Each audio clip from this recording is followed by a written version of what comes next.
नमस्कार दोस्तों, दरभंगा रॉक्स में आपका स्वागत है। जोगबनी से दानापुर के बीच जो ट्रेन चलने वाली है, क्या वो मोदी जी के इंतजार में उद्घाटन जो है रुका हुआ है?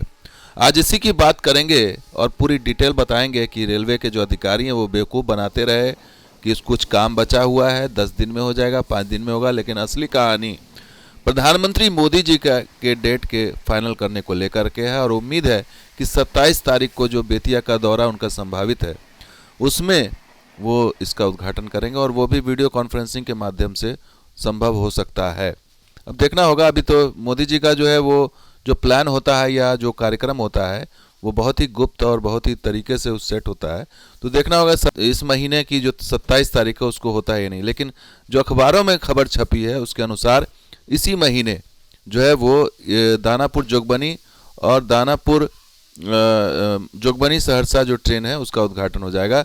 पूर्व मध्य रेलवे के जो सीपीआरओ हैं वीरेंद्र कुमार, उनका स्टेटमेंट है कि नरपतगंज फारबिसगंज परिवर्तित रेलखंड पर इसी माह ट्रेन चलाने की योजना है। वो तारीख अभी तक तय नहीं हुई है, लेकिन संभवतः बेतिया के सुगौली में जो 27 जनवरी को उनकी सभा है उसमें ज़रूर ये संभव है कि सहरसा जोगबनी रेलखंड पर या नरपतगंज फारबिसगंज ब्रॉडगेज पर प्रधानमंत्री नरेंद्र मोदी ट्रेन का उद्घाटन कर सकते हैं। वो ट्रेन जो 1 साल पहले अनाउंस हुई थी, रेलवे बोर्ड द्वारा फाइनल हुआ था।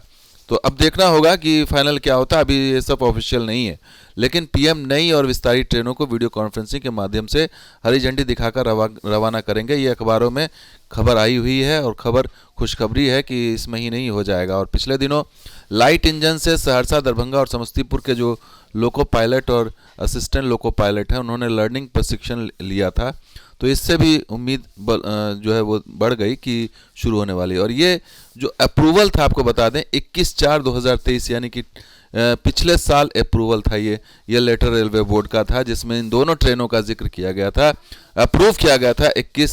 रेलवे बोर्ड ने अप्रैल में अप्रूव किया था और ये जनवरी है अगला साल। आप इससे अंदाज़ा लगाइए कि डिले कितना हो गया। और ये ट्रेन जो है चलनी थी दानापुर से जोगबनी में। दानापुर सुबह 6 बजे चलनी थी, दरभंगा ये पहुंचती 10:50 पर और उसके बाद ये झंझारपुर पहुंचती 12 बजे। ये सब टाइम टेबल सेट हो गया था। 12 बजे झंझारपुर और निर्मली 12:35 पर ये सारा टाइम टेबल सेट हो गया था, लेकिन उद्घाटन नहीं हुआ। सरायगढ़ 1 बजे और उसके बाद ललित ग्राम 1:40 और फारबिसगंज 3:05 और जोगबनी 3:45। तो ये टाइम टेबल था दानापुर से जोगबनी का। और जोगबनी से ये ट्रेन खुलती सुबह 5 बजे, फारबिसगंज 5:25, ललित ग्राम 6:05, सरायगढ़ 7:05, निर्मली 7:28, झंझारपुर 8:03 और इसके बाद सकरी दरभंगा ये 9:48 और उसके बाद ये समस्तीपुर मुजफ्फरपुर दानापुर 3:45। ये टाइम टेबल था। लेकिन अधिकारी क्या बता रहे थे, पिछले दिनों गुमराह कर रहे थे फारबिसगंज में और तमाम जगह जो गए थे। सुपौल में को वादा किया था कि 1 हफ्ते के अंदर पटना की ट्रेन दे दी जाएगी। ये पिछले दिनों मीटिंग हुई सांसदों के साथ, फिर से पूर्व मध्य रेलवे के जीएम उसमें मौजूद थे और सांसदों से सुझाव मांगे गए।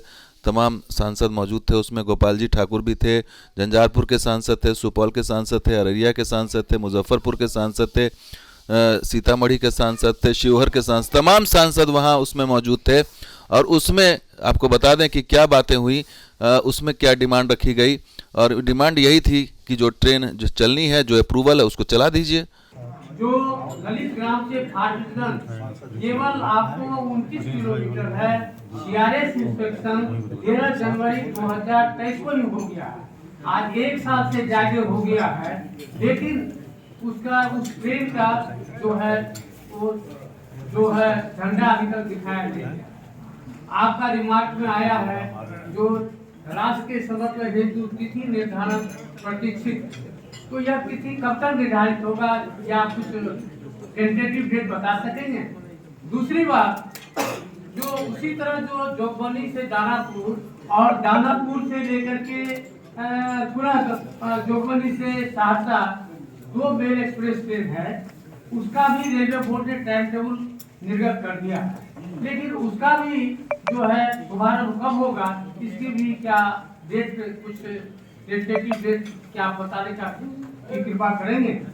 तो ये सुपौल के सांसद दिलेश्वर कामत साफ साफ जीएम साहब को कह रहे हैं कि भाई ट्रेन जो अप्रूव हो गई वो तो ट्रेन दे दीजिए, जो रेल लाइन अप्रूवल हो गई है सीआरएस ने अप्रूव कर दिया, जनवरी 1 साल हो गए, पिछले साल जनवरी में अप्रूव किया था और उसका अब तक कोई नतीजा नहीं निकला। तो ये तमाम सवाल दागा गया, लेकिन जवाब एक ही था, और जवाब क्या था वो हम आपको बता देते हैं। दिलेश्वर कामत ने जो सवाल किया था उसका जवाब साफ साफ लिखा गया। देखिए सवाल था कि 11/1/2023 को ललित ग्राम से फारबिसगंज के बीच में सीआरएस इंस्पेक्शन हो गया था 1 साल पहले, किंतु आज तक इस खंड पर रेल परिचालन शुभारंभ नहीं किया गया। तो जनहित में अतिशीघ्र उक्त रेलखंड पर रेल परिचालन की तिथि निर्धारित कर शुभारंभ किया जाए।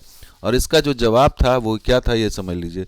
राष्ट्र को समर्पण हेतु तिथि निर्धारण प्रतीक्षित है, यानी कि ये उनका जवाब जो है बना के रखा था कि राष्ट्र को समर्पण हेतु तिथि निर्धारण जो है वो किया जाएगा। दूसरा सवाल था कि जोगबनी दानापुर एक्सप्रेस और जोगबनी सहरसा एक्सप्रेस को जोगबनी से परिचालित हेतु स्वीकृति दी जा चुकी है, टाइम टेबल भी निकाला जा चुका है, लेकिन आज तक दोनों ट्रेनों का परिचालन नहीं हुआ है। आग्रह है कि जल्द से जल्द दोनों ट्रेनों का परिचालन प्रारंभ किया जाए। और इस पर क्या जवाब था? इस पर भी वही रटाया जवाब था कि राष्ट्र को समर्पण हेतु तिथि निर्धारण प्रतीक्षित है, यानी ये राष्ट्र को समर्पण हेतु जो है तिथि निर्धारण जब प्रतीक्षित है तो फिर इन्होंने झूठा बयान क्यों दिया कि भाई 1 हफ्ते में हो जाएगा, अभी कुछ प्रॉब्लम आ रही है, ठीक हो जाएगा, रेल लाइन में दिक्कतें आ रही हैं, कहीं कहीं दिक्कतें आ रही हैं। डीआरएम साहब हैं विनय श्रीवास्तव, ये मूर्ख बना रहे थे, जीएम साहब वो मूर्ख बना रहे थे लोगों को, पत्रकारों को, और जब उनसे सवाल दागा गया तो नाराज भी हो गए, यहाँ खिलखिला के हंस रहे हैं। तो ये सब जो है इस तरह की जो है मूर्खता जो है पूर्ण बयान दे करके क्या साबित करना चाहते हैं आप? यहाँ पर राष्ट्र को समर्पण हेतु तिथि निर्धारण प्रतीक्षित बताया जा रहा है, तो सीधे सीधे कहिए ना प्रधानमंत्री मोदी के इंतजार में उद्घाटन रुका हुआ है, प्रधानमंत्री मोदी जी को अभी समय नहीं है, प्रधानमंत्री मोदी जी के पास जब समय होगा तो उद्घाटन होगा। ये क्यों लाइन में खराबी की बात क्यों बता रहे हैं आप? ये सब बेवकूफ़ बनाने वाली बातें क्यों कर रहे थे आप कि 1 हफ्ते के अंदर हम सुपौल से पटना के बीच ट्रेन चलवा देंगे? कहाँ है वो 1 हफ्ता? 1 साल हो गए, जनवरी 2023 में सीआरएस इंस्पेक्शन हुआ, सीआरएस इंस्पेक्शन पे ही आपने सवाल उठा दिए। सीआरएस बेवकूफ़ थे क्या जिससे इंस्पेक्शन कराया गया और अप्रूवल हुआ? रेलवे बोर्ड से अप्रूवल मिला ट्रेन का, क्या रेलवे बोर्ड बेवकूफ़ था? वहाँ के अधिकारी बैठे हुए वो बेवकूफ़ थे कि उन्होंने अप्रूवल दे दिया, और आप बहुत होशियार हो। सीधे सीधे कहिए कि रेल मंत्री के हाथ में है, प्रधानमंत्री जी के हाथ में है उद्घाटन, और जब चुनाव आएगा तो करेंगे। और वही हो रहा है अभी, अब इस महीने सुनने में आ रहा है कि हो जाएगा, लेकिन अभी भी ऑफिशियल तो कुछ है नहीं। अखबारों में खबर छपी है तो अखबारों में तो हर महीने हर 2-4 महीने पर खबर छपती रहती है। ऑफिशियल क्या है? सीपीआरओ का बयान है कि इस महीने हो जाएगा, चलिए सीपीआरओ के बयान को मान लेते हैं, लेकिन तारीख अभी भी निर्धारित नहीं है। तो असली कहानी यही है कि सब कुछ प्रधानमंत्री मोदी के इंतज़ार में रुका हुआ था। 1 साल से इस पूरे प्रोजेक्ट को रोका गया सिर्फ इसलिए कि चुनाव न आए, चुनाव क्या उस पर जो है एक एक करके उद्घाटन करेंगे। तो इतना बड़ा जो अन्याय है, इतना बड़ा जो देरी हो रही है, ये तो एक तरह से अपराध है, एक क्रिमिनल ऑफेंस है रेलवे के द्वारा। जो है एक बने बनाए रेलवे ट्रैक को आपने 1 साल तक डिले कराया, और ये एक सरकारी अपराध है, और उसको छुपाने में ये अधिकारी भी उसमें सम्मिलित है। अधिकारी ने भी गुमराह करने की कोशिश की और साफ साफ नहीं बताया कि ये प्रॉब्लम यहाँ है, यहाँ होना चाहिए था, और ये प्रॉब्लम ट्रैक के अंदर बताते रहे, रेलवे प्लेटफॉर्म पे बताते रहे, स्टेशन पर बताते रहे, लेकिन असली जो है कारण नहीं बताया कि असली कारण ये है। तो दोस्तों ये वीडियो कैसा लगा जरूर लाइक शेयर कीजिए, कमेंट सब्सक्राइब कीजिए। कुछ वीडियो के साथ देखते हैं। शुक्रिया, धन्यवाद। जय हिंद, जय बिहार, जय मतलब।